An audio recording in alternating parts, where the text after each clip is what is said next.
பிரியமானவர்களே, மீண்டுமாய் உங்களை சந்திக்க தேவன் கொடுத்த இந்த கிருபைக்காக நான் கர்த்தரை ஸ்தோத்திரிக்கிறேன். எனக்குரிய 10 வருடங்களா உங்கள் மத்தியிலே இந்த டிசம்பர் 25ஆம் தேதி ஆண்டுடைய வார்த்தைகளை பகிர்ந்து கொள்ளக்கூடிய பாக்கியத்தை தேவன் தந்து வருகிறார். நான் நினைக்கிறேன் 2015 நினைக்கிறேன். கிட்டத்தட்ட அப்போ ஒரு 11 வருடங்கள் நெருக்கி இருக்கும்னு நினைக்கிறேன். ஆண்டுடைய பரிசுத்த நாமத்துக்கு மகிமையும் கனம் உண்டாவதாக. நல்ல விசேஷமாக நாம் அறிய வேண்டிய ஒரு வெளியேறப்பட்ட சத்தியத்தை உங்களோடு கூட நான் பகிர்ந்து கொள்ள இருக்கிறேன். பொதுவாக இந்த நாட்களில் கிறிஸ்துமஸ் அப்படின்னு சொல்லி இயேசு கிறிஸ்துவனுடைய பிறப்பை எத்தனையோ இடங்களில் அனுசரித்து அவருடைய பிறப்பை சிறப்பிக்கும் வண்ணமாய் பல விதங்களிலே அலங்காரத்தோடு கூட புதிய வஸ்திரங்களோடு கூட சிறப்பித்து கொண்டாடுகிற எத்தனையோ கூட்டங்கள் இன்றைக்கு உண்டு.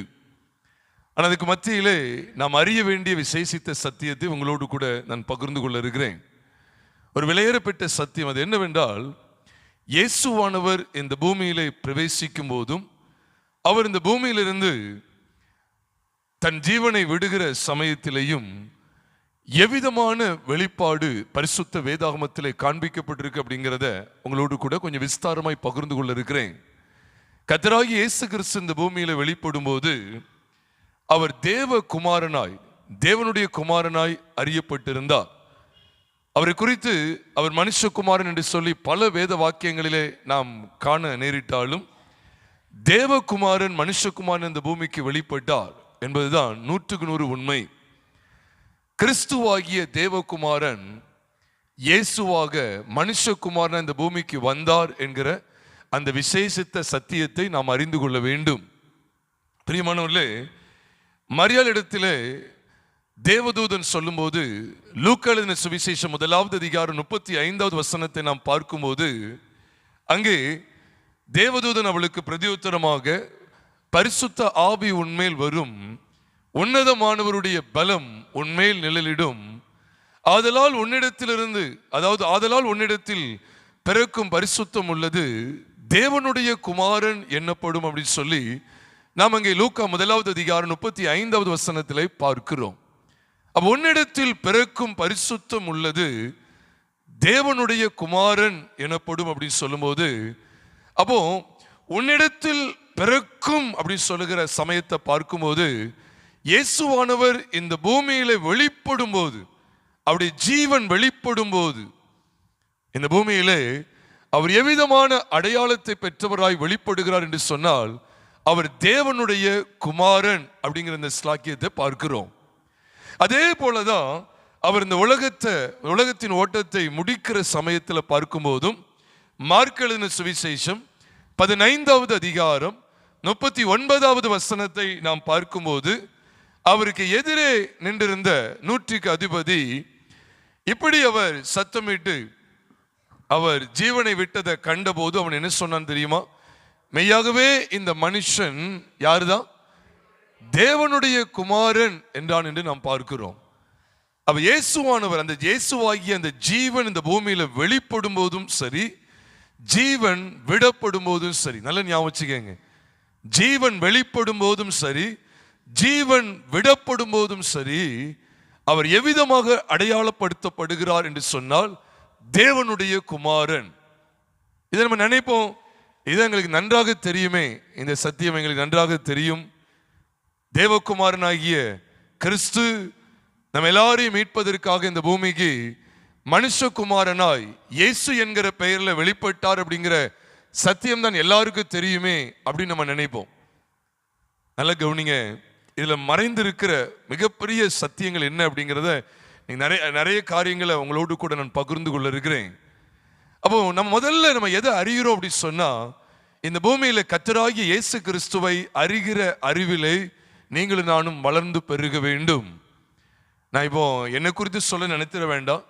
இன்னைக்கு நான் யூடியூப்ல இந்த செய்திகளை தொடர்ந்து கடத்தி கொண்டே இருக்கணும்னு சொல்லி அதிக பாரத்தோடு இந்த வேலையை செய்து வருகிறேன். அதாவது பரிசுத்த வேதாகமத்தில் சிலுவையை பற்றிய உபதேசம் என்கிற ஒரு கருப்பொருளிலே ஆதியாகமத்திலிருந்து தொடர்ந்து ஒரு பைபிள் ஸ்டடி சீரீஸா போட்டுக்கிட்டே இருக்கிறேன். எதுக்கு இதை சொல்ல வர்றேன் அப்படின்னு சொன்னா, பிதாவாகிய தேவனும் பரிசுத்த ஆவியாகிய தேவனும் குமாரனாகிய தேவனை எவ்வளவாய் மகிமைப்படுத்தி இருக்கிறார்கள் என்பதை வேதாகமத்தினுடைய ஒட்டுமொத்த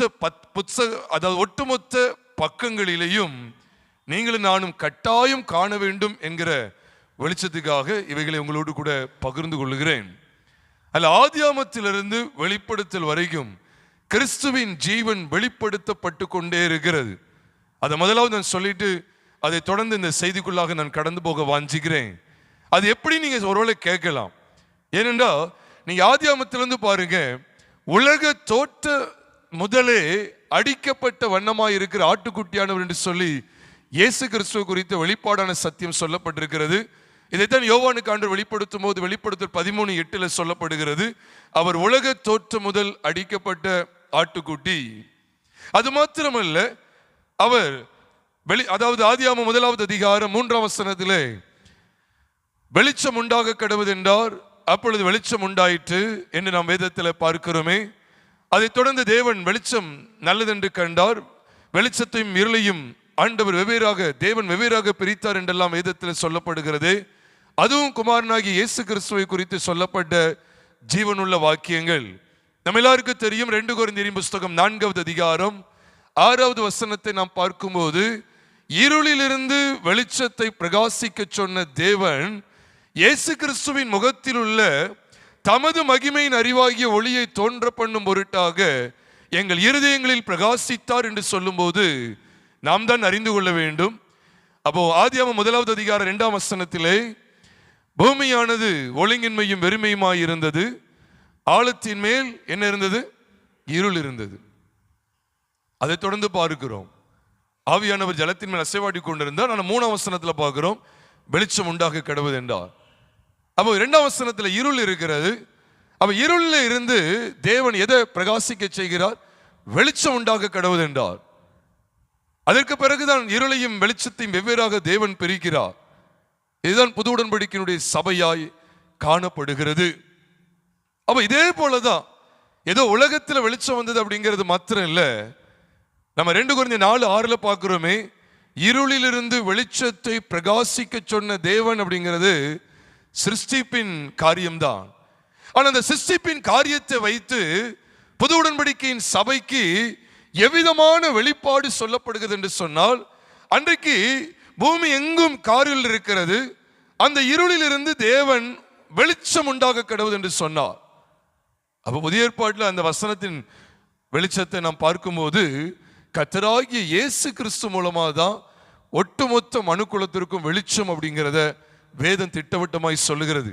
அதனாலதான் இயேசு கிறிஸ்துவாகிய ஜீவன் இந்த பூமியில வெளிப்படும் போதும் மத்திய சுவிசேஷம் 4வது அதிகாரம் 15ஆம் வசனத்தில் வாசிக்கிறது போல, இருளில் இருக்கும் ஜனங்கள் பெரிய வெளிச்சத்தை கண்டார்கள், மரண இருளின் திசையில் இருக்கிறவர்களுக்கு வெளிச்சம் உதித்தது என்று நாம் வேதத்திலே ஏசாயா 9:2வது வசனத்தினுடைய நிறைவேறுதலாக மத்தேயு 4:15 நீங்களும் நானும் பார்க்கிறோம். ஆண்டவருடைய பரிசுத்த நாமம் மகிமைப்படுவதாக. பிரியமானவர்களே, இவ்விதமாய் சிருஷ்டிப்பின் துவக்கத்திலிருந்து சிருஷ்டிப்புக்கு முன்பு இருந்தே குமாரனுடைய சாயல் வெளிப்படுத்தப்பட்டு கொண்டே இருக்கிறது. ஆதாம் ஏவாளுக்கு தோளுடைகள் உடுத்தப்படுகிறது, அங்கே சிலுவையில் அறையப்பட்ட கிறிஸ்துவின் சாயல் வெளிப்படுத்தப்பட்டிருக்கிறது. ஆபேலுடைய பலியிலே குமாரனுடைய சாயல் வெளிப்படுத்தப்பட்டிருக்கிறது. அதை தொடர்ந்து வரக்கூடிய சேத்,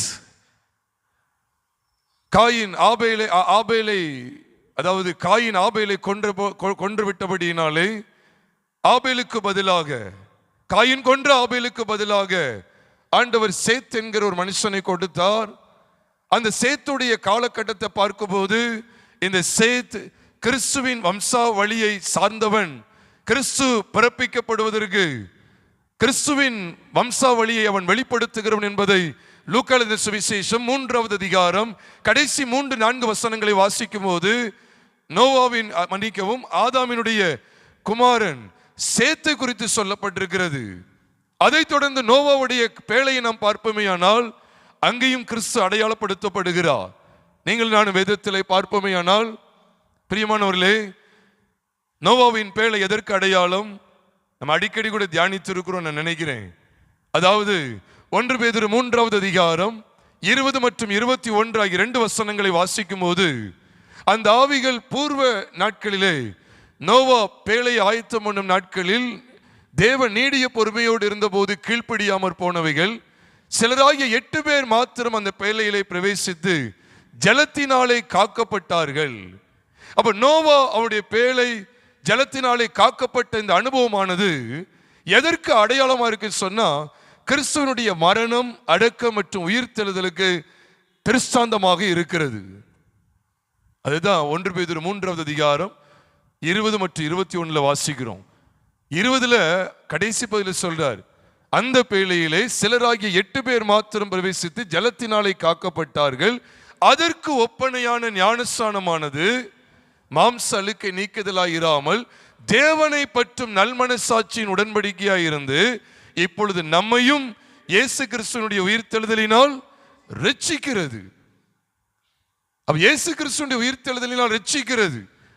நோவாவுடைய குடும்பமும் பழைய உலகத்தை மூடி, பழைய உலகத்தை எல்லாத்தையும் கடந்து அவர் இன்னொரு உலகத்தை நோக்கி போறார். இதுதான் குமாரனுடைய மரணம், அடக்கம் மற்றும் உயிர்த்தெழுதலிலே நடைபெறுகிறவைகள். பழைய வாழ்க்கை மூடப்பட்டு, பழைய சடங்காச்சாரம், பழைய பாவ வாழ்க்கை, பழைய மனுஷனுடைய கிரியைகள், மாம்சத்துக்குரிய எல்லா விதமான பழைய ஜென்ம சுபாவங்கள் எல்லாம் கிறிஸ்துவின் மரணம் மற்றும் அடக்கத்திலே முற்றிலுமாய் மறைந்து கிறிஸ்துவனுடைய உயிர்த்தெழுதலின் சாயலிலே நாம் பிழைத்திருக்கிறோம். கிறிஸ்துடனே கூட சிலுவையில் அறியப்பட்டேன், ஆயினும் பிழைத்திருக்கிறேன். இனி நான் அல்ல, யார் தான் பிழைத்திருக்கிறா? கிறிஸ்துவே எனக்குள் பிழைத்திருக்கிறாருங்கிற இந்த ஒரு வெற்றி உள்ள வாழ்க்கையை தான் நோவாவுடைய குடும்பமும் நமக்கு காண்பிக்கிறது. நோவாவை தாண்டி நோவாவுடைய குமாரன் சேத்த ஆண்டவர் தெரிந்து கொள்றார். யாரை கொண்டு வருவதற்கு? தம்முடைய குமாரனை இந்த பூமிக்கு கொண்டு வருவதற்கு. அதனாலதான் லூக்கா 3வது அதிகாரத்தில் சேம் என்கிற மனுஷனை குறித்து பார்க்கிறோம். சேம் என்கிற மனுஷன், நோவாவுக்கு 3 பிள்ளைகள் நம்ம எல்லாருக்கும் தெரியும், சேம், காம், யாப்பேத். ஆனா கிறிஸ்து காமுடைய வம்சாவளியில வரல, யாப்பேத்துடைய வம்சாவளியில வரல. எந்த வம்சாவளியில தான் வர்றாரு? சேமுடைய வம்சாவளியில வர்றான்னு சொல்லி லூக்கா 3வது அதிகாரம் கடைசி பகுதியில் நீங்கள் நானும் பார்க்க முடியும். பிரியமானவர்களே, இதெல்லாம் நீங்க படிச்சு பார்த்தீங்கன்னா தம்முடைய குமாரனை இந்த உலகத்துக்கு கொண்டு வருவதற்காக தான் ஆண்டவர் ஏற்படுத்தி வைத்த சகல ஒழுங்காக நீங்களும் நானும் ஒட்டுமொத்த வேதாகமத்தையும் பார்க்க முடியும். உடனே நான் ஒன்லி ஜீசஸ் நினைச்சிடாதீங்க, ஒன்லி ஜீசஸ் இல்லை. அப்படிலாம் சிலர் நினைக்கலாம், ஏன்னா ஒரேடியா இயேசு இயேசு இயேசுன்னு சொல்றாங்கன்னு சொல்லி நினைச்சிடாதீங்க. பிதாவாகிய ஒன்லி ஜீசஸ் பிதா தான் இயேசு, இயேசு தான் பரிசுத்த ஆவியானவர்னு சொல்லி அப்படி சொல்ற ஆட்கள், நான் அப்படி சொல்ற ஆள், அது தவறு. பிதாவாகிய தேவன், குமாரனாகிய தேவன், பரிசுத்த ஆவியாகிய தேவன் மூவரும் ஒன்றாய் இருக்கிறார்கள். அப்ப பிதாவாகிய தேவனும் பரிசுத்த ஆவியாகிய தேவனும் குமாரனை எவ்வளவு மகிமைப்படுத்தியிருக்காங்கிறத வேதத்திலிருந்து நம்ம அறியல அப்படின்னா மேலே எவ்வளவு பெரிய இழப்பு தெரியுமா? பிரியமானவர்களே, நோவாவுடைய பேழை, பேழையிலிருந்து இறங்கி வர 3 குமாரில் ஒரு குமாரன் யாரு? சேம். அந்த வம்சாவளியில தேராகு, தேராகுடைய வம்சாவளியில ஆபிரகாம், ஆபிரகாமுடைய வம்சாவளியில ஈசாக்கு, ஈசாக்குடைய வம்சாவளியில யாக்கோபு, யாக்கோபுடைய வம்சாவளியில 12 கோத்திர பிதாக்கள், 12 கோத்திர பிதாக்கள்ல யூதா, யூதாவில தாவீது, தாவீதுடைய வம்சாவளியில கிறிஸ்து. தேவனுக்கு ஆதியிலிருந்து, அதுதான் கொலோசியர் 1, கொலோசியர் 1வது அதிகாரம் 25 மற்றும் 26 வாசிக்கும் போது, ஆதி காலம் முதல் தலைமுறை தலைமுறைக்கும் மறைவாயிருந்த அந்த தேவ வசனமாகிய ரகசியத்தை தேவன் அப்போஸ்தலருக்கு தெரியப்படுத்தி இருக்கிறார், தீர்க்கதரிசிகளுக்கு தெரியப்படுத்தி இருக்கிறார். முற்காலங்களிலே அப்படிப்பட்ட வெளிப்பாடு கிடையாது. ஒருத்தங்க வாசிக்க கேட்கலாம். கொலோசியர் 1வது அதிகாரம் 25 மற்றும் 26 ஆகிய 2 வசனங்களை வாசிக்க கேட்கலாம். ஆதி காலங்களுக்கும் பாருங்க, தலைமுறை தலைமுறையாக மறைவாயிருந்து இப்பொழுது அவருடைய பரிசுத்தவான்களுக்கு வெளியாக்கப்பட்ட ரகசியமாகிய தேவ வசனத்தை பூரணமாய் தெரியப்படுத்துகிறதற்கு உங்கள் பொருட்டு. ஆம். அப்போ தேவனால் எனக்கு அளிக்கப்பட்ட உத்தியோகம் சொல்லும் போது அது என்ன சொல்ல வர்றாருன்னா, அதுக்கு அடுத்த வருஷம் எல்லாருக்கும் தெரியும், கிறிஸ்துவானவர் மகிமை நம்பிக்கையாக உங்களுக்குள் இருப்பதே அந்த ரகசியம். எந்த ரகசியம்? ஆதி காலத்திலிருந்து ஆதி காலங்களுக்கும் தலைமுறை தலைமுறையாகவும் மறைவாவே இருந்துச்சு பார்த்தீங்களா, அந்த ரகசியம். அன்னைக்கு நிழலா இருந்துச்சு, சரிவர அறிய முடியல.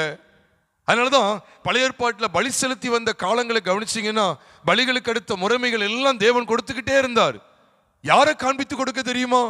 அந்த பலிபீடமும் பலிகளும், பலிபீடமும் பலிகளும், பலியும் பலியின் பலியை குறித்த பிரமாணமும், பலிபீடமும் பலிகளை குறித்த பிரமாணமும், இது எல்லாமே கிறிஸ்துவுக்கு முன்னிழல். எழுத்தின்படி அப்படி எடுத்துக்கிறதுக்கு இல்லை. அப்படின்னா எல்லாரும் வரும்போது சர்ச்சுக்கு வரும்போது என்ன செய்யணும்? ஒரு கண்ணுக்குட்டியை கொண்டு வரணும். அப்படி யாராவது கொண்டு வந்திருக்கீங்களா? அது புத்தியினம். இயேசு கிறிஸ்து ஒட்டுமொத்த பாவ பரிகாரமா பழைய ஏற்பாட்டில் சொல்லப்பட்டிருக்கிற ஒட்டுமொத்த பலிகளின் பிரமாணமாக அவர் தம்மையே பலியாக ஒப்பு கொடுத்து அவரே நியாயப்பிரமாணத்தின் முடிவாய் இருக்கிறார் என்று சொல்லி ரோமர் 10வது அதிகாரம் 4வது வசனத்தில் வாசிக்கிறோம் பிரியமானவர்களே.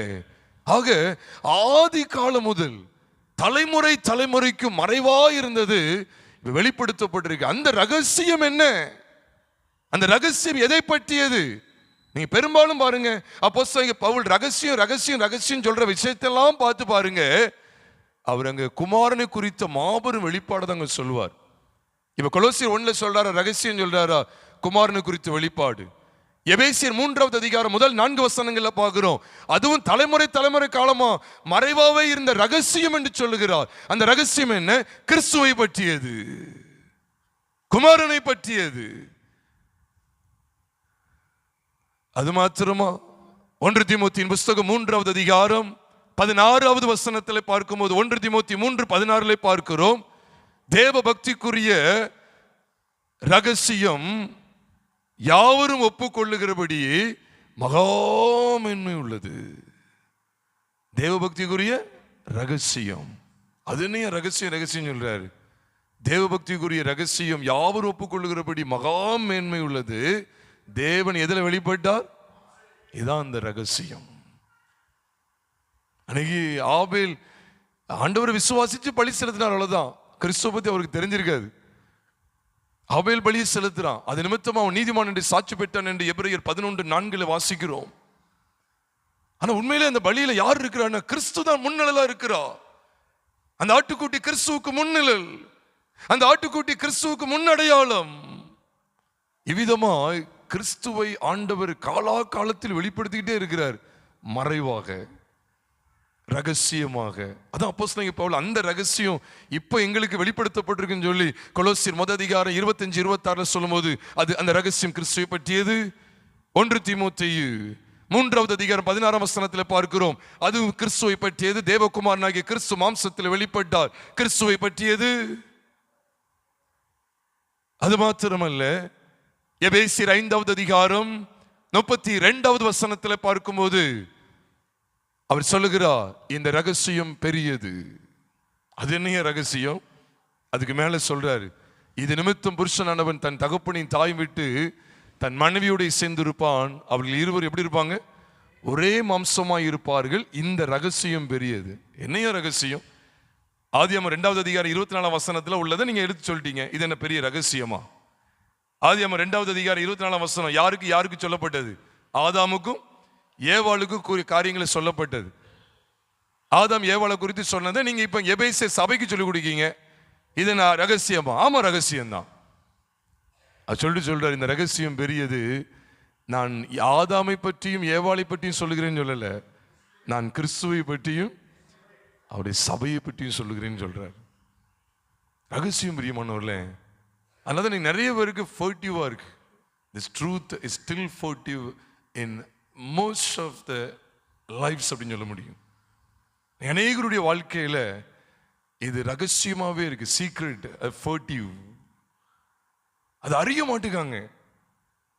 அதை கண்டுட்டீங்கன்னா பிரகாசம், அவ்வளவுதான், பயங்கர வெளிச்சம். அதனால நானும் எங்கள் ஐக்கியத்தில் சொல்லிட்டே இருக்கேன், எவ்வளோ நாள் இருக்க போகிறோமோ தெரியாது. உங்கள்கிட்ட ஓப்பனாக சொல்கிறேன், அண்ணன் சொல்லிட்டாங்க வருக வரைக்குன்னு தெரியாது. 6 மாதமோ 6 வருஷமோ 10 வருஷமோ எவ்வளோ காலம் இருக்க போகிறோன்னு தெரியாது. ஆனால் இருக்கிற வரைக்கும் எப்படியாவது இம்பார்ட் பண்ணிடணும், இந்த சத்தியங்களை எப்படியாவது கொண்டு போயிடணும்னு சொல்லி கட்டுக்கதைகளை அடித்து விடுகிறதற்கான நேரமே கிடையாது. காலம் கொடியது. கிறிஸ்துவின் ஜீவன் நமக்குள்ளே கொழுந்து விட்டு எரியும் போது தேவன் விரும்புகிற பக்தி உள்ள வாழ்க்கை, தேவன் விரும்புகிற வைராக்கியம் நிறைந்த வாழ்க்கை, தேவன் விரும்புகிற பரிசுத்தம் நிறைந்த வாழ்க்கை இந்த பூமியில வாழ்ந்துடலாம் பிரியமானவர்களே. அதனாலதான் நீங்க ஒவ்வொரு பேஜ் நான் உண்மையிலே சொல்வேன், நான் நம்ம சபையில மட்டும் இல்லை, இங்க எல்லா இடத்துலையும் தான் சொல்றேன், I see Christ Jesus in each and every page of the Holy Bible. எல்லாவற்றிலும் இந்த பரிசுத்த வேதாகமத்துடைய ஒவ்வொரு பக்கத்திலேயும் நான் கிறிஸ்து இயேசுவை பார்க்கிறேன். அவர்தான் தேவனுடைய வார்த்தையானவர். ஆதியிலே வார்த்தை இருந்த அந்த வார்த்தை தேவனிடத்தில் இருந்த அந்த வார்த்தை தேவனாய் இருந்தது. அந்த வார்த்தையானவர் வெளிப்படுத்தப்பட்டுக்கிட்டே இருக்கிறார். ஒருத்தர் ரெண்டு எப்படி ரொம்ப வாக்குவாதம் பண்ற மாதிரி, பரிசுத்த ஆவியானவரை பத்தி நீங்க பேச மாட்டீங்க. பரிசுத்தம் பத்தி பேசுறேன் செய்யறோம்.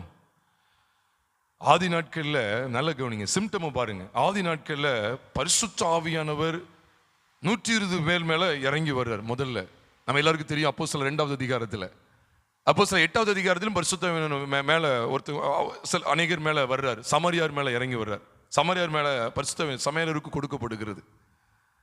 அதை தொடர்ந்து நம்ம அப்போஸ்தலர் 10வது அதிகாரத்தில் பார்க்கும்போது கொர்நேலியு வீட்டில் கூடியிருந்த பெரும் கூட்ட மக்கள் மத்தியில் பரிசுத்த ஆவியானவர் இறங்குகிறார். அதே போல் அப்போஸ்தலர் 19வது அதிகாரத்தில் எபேசு பட்டணத்தில் அங்கே ஒரு ஏறக்குறைய 12 பேர் மேல அப்போஸ்தலன் பவுல் கையை வைக்கும் போது பரிசுத்த ஆவி பெறுறாங்க. நீங்க நல்லா விட்டு கவனித்து பாருங்க, பரிசுத்த ஆவியை பெற்ற இந்த கூட்டம் எல்லாம் எதை பத்தி பேசிக்கிட்டு தெரியுவாங்க தெரியுமா? ஃபுல்லா கிறிஸ்துவுடைய மரணம், அடக்கம், உயிர்த்தெழுதல், அவர் பிதாவின் வலது பரிசு வீற்றிருக்கிறார், இந்த மேன்மையான சத்தியங்களை காமிச்சுக்கிட்டே இருப்பாங்க. நீங்க அப்போஸ்தலர்கள் வீட்டில் போய் வாசித்து பாருங்களேன், ஃபுல்லா உட்காந்து வாசித்து பாருங்களேன். ஆவியில நிறைந்த பேதுரு, பரிசுத்தாவியில நிறைந்த பேதுரு கட்டுக்கதையில சொல்லிட்டு இருக்கல, அவரை சிலுவையில் அடித்து ஜீவாதிபதியை கொலை செய்தீர்கள், தேவனோ அவரை எழுப்பினார் என்று சொல்லி இவ்விதமா. அதனாலதான் இயேசுவானவரே பரிசுத்தாவியை பத்தி சொன்னார், அவர் என்னுடையதில் எடுத்து என்னை அறிவிப்பதினால் என்னை மகிமைப்படுத்துவார்னு சொன்னார். அதனால பரிசுத்தாவியானவருக்கு தனி சேனல் நினைச்சிடாதீங்க. இன்னைக்கு அப்படிதான் நிறைய பேர் நினைக்காங்க.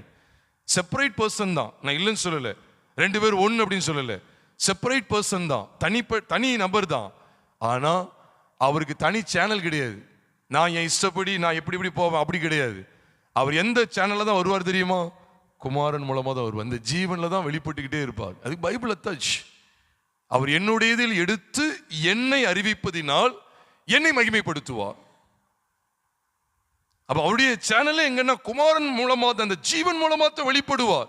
அது ஆவிக்குரிய அத்தனை வரங்களா இருக்கட்டும், தீர்க்க தரிசனங்களாக இருக்கட்டும், பலவிதமான பாஷைகள், பற்பல பாஷைகளை பேசுகிறதாக இருக்கட்டும், குணமாக்குற வரமாக இருக்கட்டும், ஆவிகளை பகுத்தறிகிற வரமாக இருக்கட்டும், அற்புதங்களை செய்கிற சக்தியாக இருக்கட்டும், இது எல்லாவற்றிலையுமே குமாரனுடைய ஜீவனை வெளிப்படுத்துவார். இன்னைக்கு அதனாலதான் நிறைய ஒரு வரங்கள் போயிட்டு சாட்சியற்ற வாழ்க்கையை வாழ்ந்துட்டு இருக்காங்க.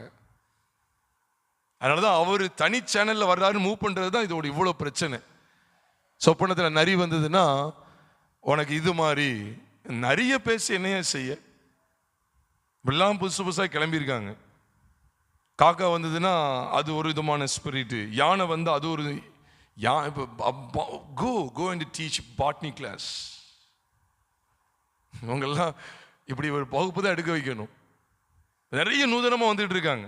நாய் வந்து 2-3 நாய் வந்து குலைச்சா இப்படி, செவல கலர் நாய் வந்தா இப்படி, பப்பி நாய் வந்து குலைச்சதுன்னா அதுக்கு என்ன வியாக்கியானம்?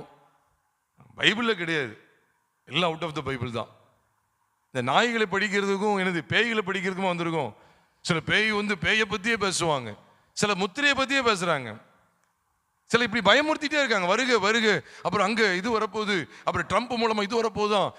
வேண்டாம்யா, வேண்டாம். இன்னைக்கு ஆண்டோடைய வருகை வந்தா நான் போறதுக்கு ஆயத்தமா இருக்கேனா? இப்படிதான் சொல்லிட்டு இருந்தாங்க. போப்பு தான் வந்து அந்தி கிறிஸ்து சொல்லிட்டு இருந்தாங்க. அது அவரும் போய் சேர்ந்துட்டாரு. நம்ம அடுத்து என்ன கதையை வச்சு ஓட்டணும்னு சொல்லி அடுத்த கதையை ரெடி பண்ணிட்டு இருக்காங்க. நம்ம அடுத்து இப்ப புதுசா வந்திருக்காருல அவங்க தான் அது மட்டும் இல்லை, அவர் இன்னொரு சூழ்ச்சி பண்ணிட்டு இருக்காங்க. எதுக்கு இதெல்லாம் போட்டு வேஸ்ட் ஆஃப் டைம் இதெல்லாம்? இன்னைக்கு நைட்டு நீ அவரை சந்திக்கக்கூடிய சூழ்நிலை ஏற்பட்டா நீ என்ன செய்வாய்? அதை சொல்லிக் கொடுக்க வேண்டியது இருக்கு. இந்த அங்க இருந்து பூனை வருது, இங்க இருந்து புலி வருதுங்கிற இந்த விளையாட்டே வேண்டாங்க. குமாரனுடைய சாயலை பாருங்க. அதனாலதான் A to Z ஆதியாகமத்தில் இருந்து வெளிப்படுத்தல் வரைக்கும் தேவன் குமாரனை வெளிப்படுத்தி கொண்டே இருக்கிறார். அதனாலதான் கொர்நேலிய வீட்டில் வச்சு பேசும்போது கூட பேதுரு விதமா சொல்லிட்டாரு.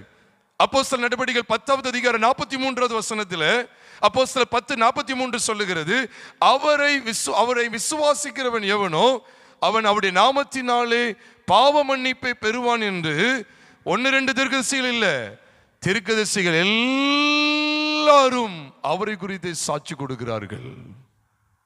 எவ்வளவு பிரமாதம் பாருங்க. தீர்க்கதரிசிகள் எல்லாரும், ஏசாயாவில் இருந்து மல்கியா வரைக்கும், இன்னும் எலிசா எல்லாரும், தீர்க்கதரிசிகள் எல்லாரும் யாரை குறித்தே சாட்சி கொடுக்கிறார்கள்? அவரை குறித்தே சாட்சி கொடுக்கிறார்கள். இயேசுவானவரும் எம்மாவுக்கு கடந்து சென்ற சீஷரிடத்தில் சம்பாஷிக்கும் போது மோசையின் ஆகமத்திலே, நியாயப்பிரமாணத்திலே, சங்கீத புஸ்தகத்திலே, தீர்க்கதரிசன ஆகமங்களிலே எழுதியிருக்கிறவர் தான் நான் அப்படிங்கிறத அவர் தம்மை அவர்களுக்கு வெளிப்படுத்த சித்தம் கொண்டா. அவ்வளவு நாள் கூட இருந்தவங்க இன்னும் அறிந்துகிடல. உடனே ஒரு மலை பிரசங்கத்தை எடுத்தா ஞாபகப்படுத்திட்டு இருந்தாரு. இல்ல, தீர்க்கதரிசிகளால் உரைக்கப்பட்டவர், நியாயப்பிரமாணத்தில் எழுதப்பட்டவர், நியாயப்பிரமாணத்தில் எழுதியிருக்கிறவர், சங்கீத புஸ்தகங்களிலே எழுதியிருக்கிறவர், சங்கீத புஸ்தகங்களிலே தீர்க்க தரிசனமாக முன்னுரைக்கப்பட்டவர் இவர்தான் அப்படிங்கிறத வெளிப்படுத்திக்கிட்டே இருக்காரு. நெய்யும் மந்த இருதயம் உள்ளவர்களா இருக்கிறோமா? நம்ம கிறிஸ்துவ அறிந்து கொள்ளணும். அப்போ எழுதப்பட்டவர். அப்போ பிலிப்புக்குள்ள ஒரு அட்ராக்ஷன் வருது, அந்திரியாவுக்குள்ள, பிலிப்புக்குள்ள, நாத்தான்வேலுக்குள்ள ஒரு அட்ராக்ஷன் வருது. இவங்க எல்லாம் எதை பத்தி பேசுறாங்க தெரியுமா?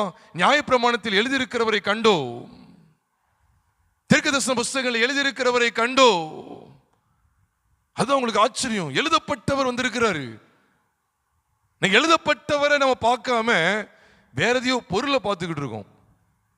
மோசே கூட ஒரு இடத்துல யாத்திராமத்தின் புஸ்தகம் 15வது அதிகாரம் 22, 23, 24 வாசிக்கும் போது அங்கே தண்ணீர் குடிக்க முடியாத அளவுக்கு கசப்பா இருந்தது. அந்த இடத்துக்கு பேர் மாரான் பேர் வைக்கிறாங்க. பார்த்தீங்கன்னா அந்த இடத்துல ஆண்டவர் சொல்றார், ஆண்டவர் மோசைக்கு ஒரு மரத்தை காண்பித்தார். அந்த மரத்தை எடுத்து அங்கே போட்ட உடனே என்ன ஆயிட்டு? தண்ணீர் மதுரமாயிட்டு. அப்ப எழுத்தின்படியா ஒரு பொருளை உடனே நம்ம என்ன செஞ்சிருவோம்னா, ஒரு மரம் அப்படின்னு சொன்னா, மரம் அப்படின்னு சொல்லும் போது அந்த மரத்துல ஒரு ஆரோக்கியம் இருக்கு. அந்த மரத்துல ஒரு மரம் இன்னைக்கு நிறைய மரங்கள் இருக்குன்னு சொல்லி நம்ம இந்த கிளாஸ் எடுக்க முடியாது, பயாலஜி கிளாஸ் எடுக்க முடியாது. நம்ம உடனே அந்த வெளிச்சத்தை இதில் தான் பார்க்க வேண்டியது இருக்கு. சிலுவை மரம், சிலுவையின் மூலமாய் மரத்திலே தூக்கப்பட்ட எவனும் சபிக்கப்பட்டவன் எழுதியிருக்க. அப்போ அந்த மரத்தை இந்த மரத்தோட பார்க்க வேண்டியது இருக்கு. அப்போ சாபம் நிறைந்த வாழ்க்கை அது கசப்பு, அது சாபத்துக்கு அடையாளமா இருக்கு. சர்வ வல்லவர் எனக்கு கசப்பை கட்டளையிட்டார்னு சொல்லி நகோமி சொல்லுகிறாளே, அது ஒரு கசப்பு, அது ஒரு சபிக்கப்பட்ட ஒரு வாழ்க்கையை போல. அப்ப அப்படிப்பட்ட வாழ்க்கையை அவர் மதுரமாய் மாற்றுகிறார். மரத்திலே தூக்கப்பட்ட எவனும் சபிக்கப்பட்டவன் என்று எழுதியிருக்கிறபடி கிறிஸ்து நமக்காக சாபமாகி அப்ப அவர் மரத்திலே தொங்கப்பட்டா. அந்த மரத்துக்கு நான் ரிலேட் பண்ணல அப்படின்னா எனக்கு என்ன பிரயோஜனம்? எனக்கு ஒரே ஒரு பிரயோஜனம் தான். அவங்க நல்ல அருமையா பயாலஜி கிளாஸ் எடுத்தாங்க அப்படிங்கிற ஒரு நல்ல ஒரு பிரயோஜனம் இருக்கும். இப்படி மரங்களையும் செடிகளையும் எடுக்கிறதுக்காக வந்திருக்கும், மிருகங்களை காமிச்சு கொடுக்கறதுக்காக இல்லை. குமாரனுடைய ஜீவன் இருக்கு பிரியமானவர்களே. ஆகையினாலே இந்த ஒட்டுமொத்த வேதாகமத்திலையும் குமாரனுடைய சாயலை நீங்கள் நானும் பார்க்க அழைக்கப்பட்டிருக்கிறோம் பிரியமானவர்களே. அப்போ ஜீவன் வெளிப்படும் போதும் ஜீவன் விடப்படும் போதும் அங்க என்ன அடையாளத்தை தேவன் காண்பிக்கிறார்? தேவனுடைய குமாரன். அப்போ லூக்கா 1:35, மார்க்கு 15:39 இந்த 2 வசனங்களையும் பார்க்கும்போது அப்ப ஒரு ஜீவனை வெளிப்படும் போது அவர் தேவனுடைய குமாரன். உன்னிடத்தில் பிறக்கும் பரிசுத்தம் உள்ளது தேவனுடைய குமாரன் எனப்படும். அங்க பார்க்கிற இவர் ஜீவனை விடுறாரு. 100க்கு அதிபதி பார்த்துட்டு அதை கேட்டுட்டு பக்கத்துல இருந்து சொல்றான், மெய்யாகவே இந்த மனுஷன் தேவனுடைய குமாரன் அப்படின்னு சொல்றான். அப்ப யோசிச்சு பாருங்க, அவர் இந்த பூமியில வெளிப்பட்டதுல இருந்து அவர் ஜீவனை விடுகிற வரைக்கும் அவர் எந்த சாயல் தான் வெளிப்பட்டிருக்குன்னா, அவர் வெளிப்படும் போது தேவனுடைய குமாரன், அவர் ஜீவனை விடும்போது தேவனுடைய குமாரன். அங்க மாத்திரம் இல்ல, பேதுருக்கு இந்த வெளிப்பாடு கிடைக்கும். வேதத்தில் வாசிப்பீர்கள் என்றால் மத்திய எழுதின சுவிசேஷம் 16வது அதிகாரம் 16வது வசனம், 16 மத்தேயு 16 நாம் பார்க்கும்போது அங்கே சொல்லுகிறார், சீமோன் பேதுரு அவருக்கு பிரதியுத்தரமா சொல்றான், நீர் ஜீவனுள்ள தேவனுடைய குமாரனாகிய கிறிஸ்து. ஜீவனுள்ள தேவனுடைய குமாரன். அவன் அழுத்தத்தை பாருங்க.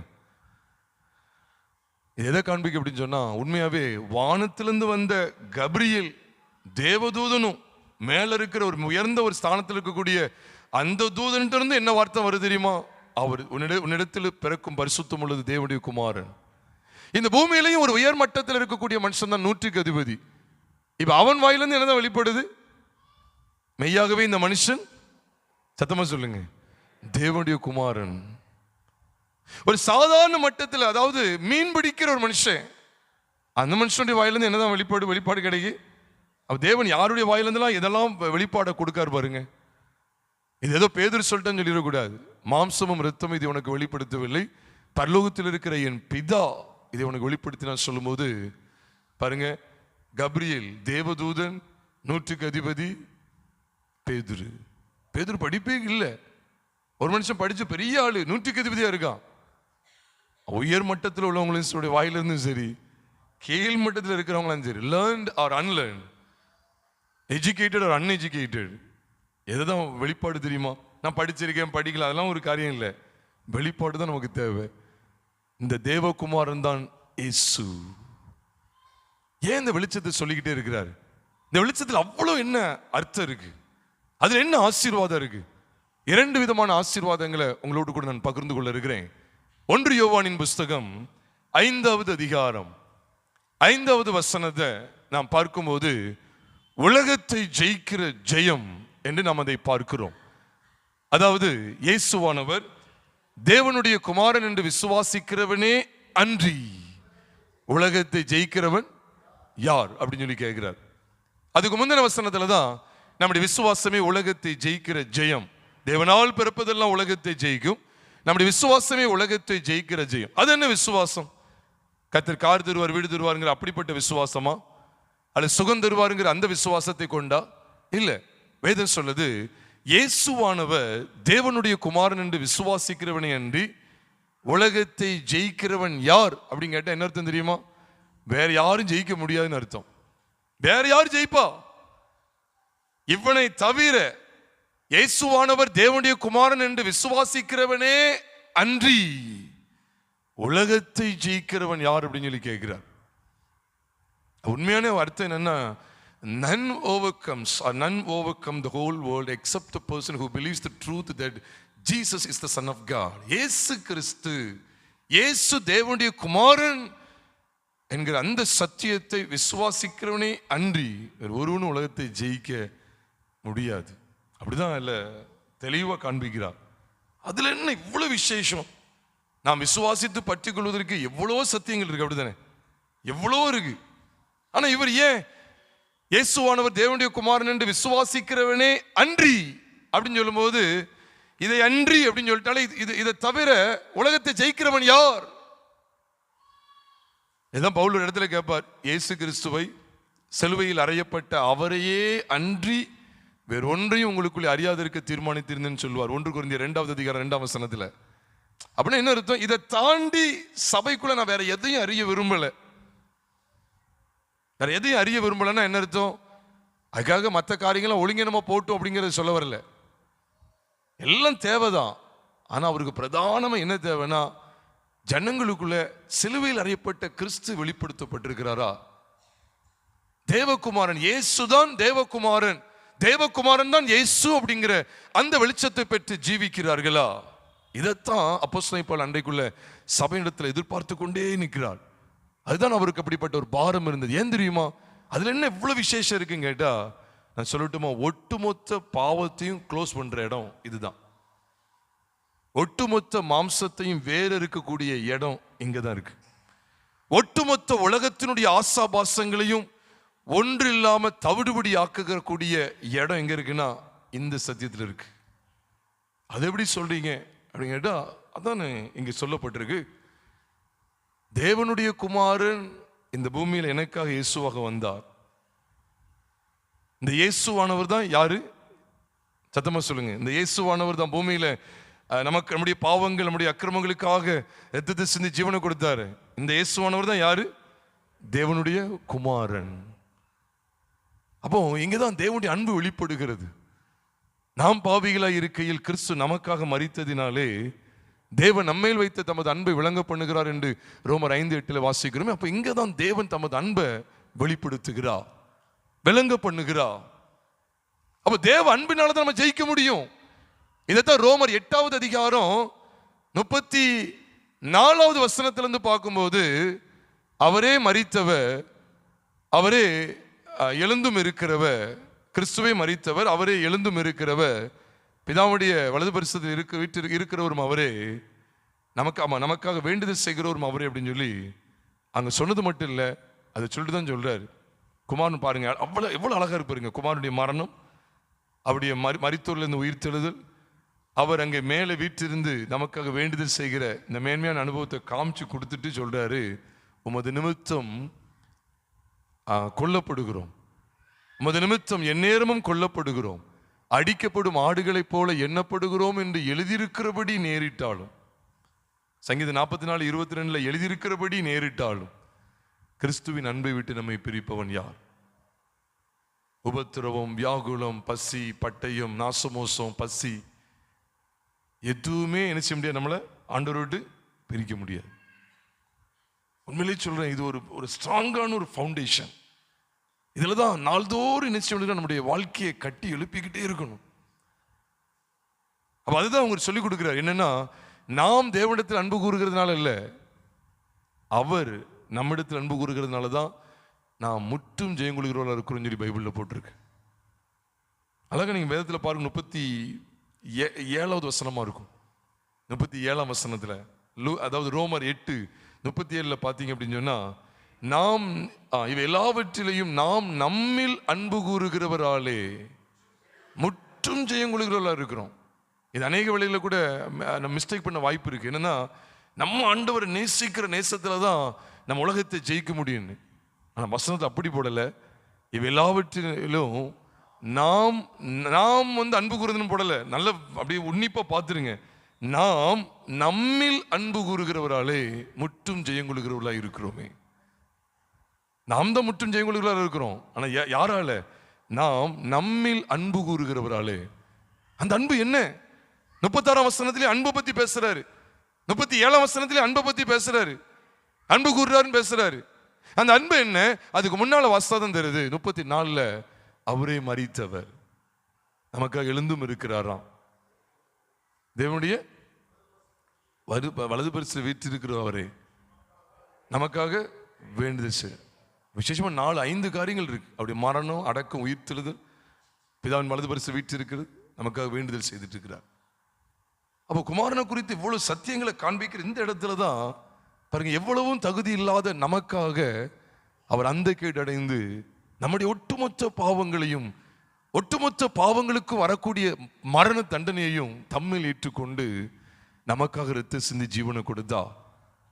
இந்த விசுவாசத்துல தான் நான் நாள்தோறும் பயணிக்க வேண்டியது இருக்கு. இதை பற்றுகிற விசுவாசத்துல நான் நிலை கொண்டிருக்க வேண்டியது இருக்கு.